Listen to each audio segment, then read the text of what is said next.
You're streaming CBS News Bay Area. Thanks for joining us this Wednesday. I'm Ann Makovic, and the Bay Area coastline remains under a tsunami advisory.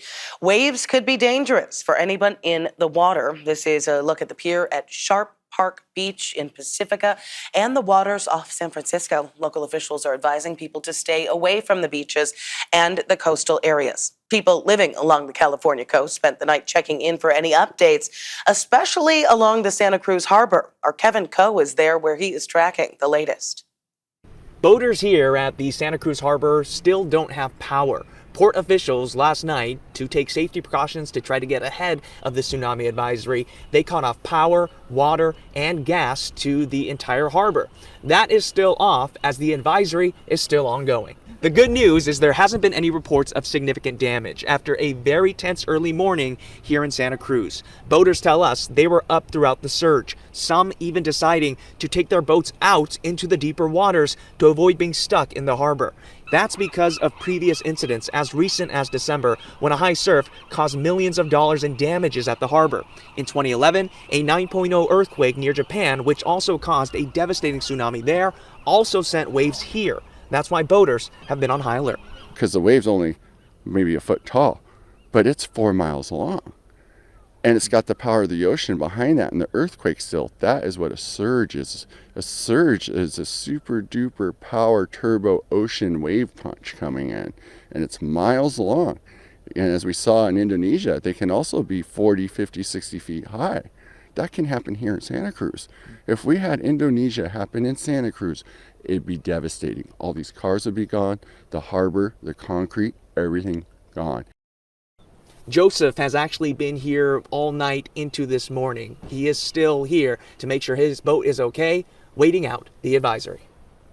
I'll take a look at this overnight time-lapse video from Pillar Point Harbor in Half Moon Bay. The National Weather Service posted this to show how those boats were rocking up and down because of a packet of waves there. Bay Area officials say we should continue to avoid the coast today. We spoke with a research geophysicist who says their concern now is for surfers or anyone who goes near the water. My biggest worry, to be honest, is people getting in the water and trying to surf a tsunami. Tsunamis are not like any other ocean waves. They come in really fast. The rule of thumb is if you're on the beach and you see a tsunami, it's too late to outrun it. San Francisco Mayor Daniel Lurie says local impact should be minimal, but we should continue to stay away from beaches, harbors, and docks. Even with the tsunami advisory in effect in the Bay Area, the San Francisco Bay Ferry Service is up and running. They say there are no impacts or reported damage right now. Normal weekday service is in effect. All right, let's go to Southern California now. Reporter Tina Patel is monitoring the impacts at Marina del Rey in Los Angeles County. Thankfully, it is a calm morning here in Marina del Rey. There was no flooding overnight. We've been talking to some boat owners, and they say it was relatively calm all morning, but they say there still could be some surges over the next few hours, so officials still want people to be on alert. The Sheriff's Department shared this video overnight showing them moving their boats out to deep water so they would be safe and could monitor the situation out in the open water. They did deploy their helicopters last night to make announcements along the coast, advising people to stay out of the water and off the beaches. We talked to one boat owner who says he appreciated the warning, but he ended up staying put on his boat after watching reports from other coastal areas. We got all the alerts. The sheriff went up and down each channel telling everybody not to be here. Then I followed it on the other side. How did it hit Seattle? How did it hit Alaska? After I see the pattern of the energy of the tsunami, I just went to sleep. This was the reason so many people were on alert. The 8.8 earthquake that hit Russia was one of the strongest we've seen in decades. In Hawaii, there were long lines on the roads as people tried to get away from the coast and up to higher ground. The tsunami warning there was downgraded to an advisory overnight. We have not gotten any reports of serious damage or injuries, but people are going to be monitoring the situation throughout the morning. Now, the National Weather Service says when we talk about tsunamis, people are often picturing a giant wave coming on shore, but they say sometimes the most dangerous thing is the strong surges of energy underneath the water that can be hard for swimmers or boaters to see. And that's why they say it's good to be cautious even several hours after the danger we think has passed.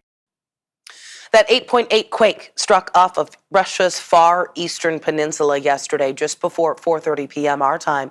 Eyewitness footage shows the moment it hit. Take a look.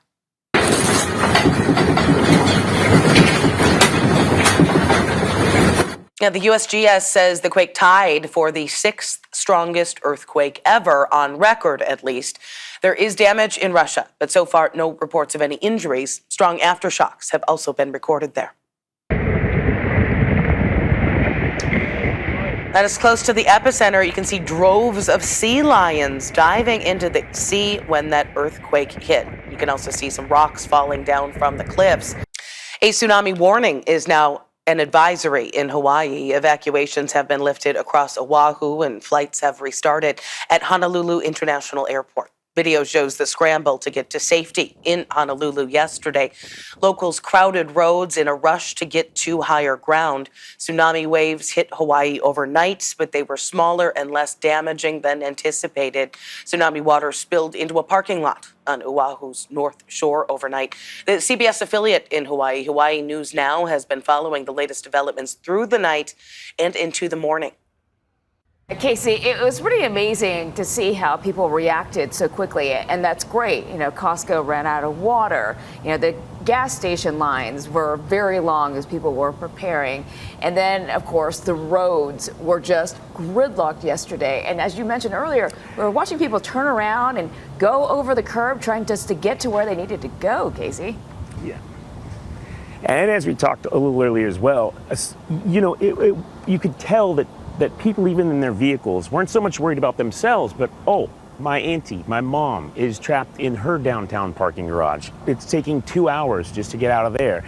And I think that's where a little bit of the panic set in, but luckily, things kind of smoothed out later in the evening. You know, you heard from Roger Morton, the director of the city's Department of Transportation Services, that at some point, 93% of the handy vans were not able to go pick people up, and those folks rely on those every day. And so that's kind of scary when you think about your grandma and your grandpa not being able to get picked up or taken from their nursing home to their home.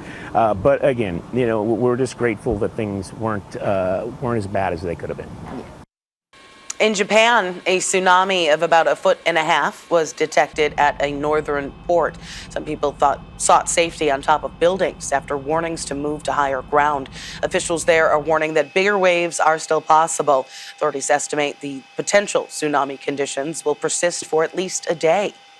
Still ahead here on CBS News Bay Area. Alzheimer's can be a devastating diagnosis. Over time, it erases memories and even your very identity. We have details of a promising new treatment for people in the early stages of the disease.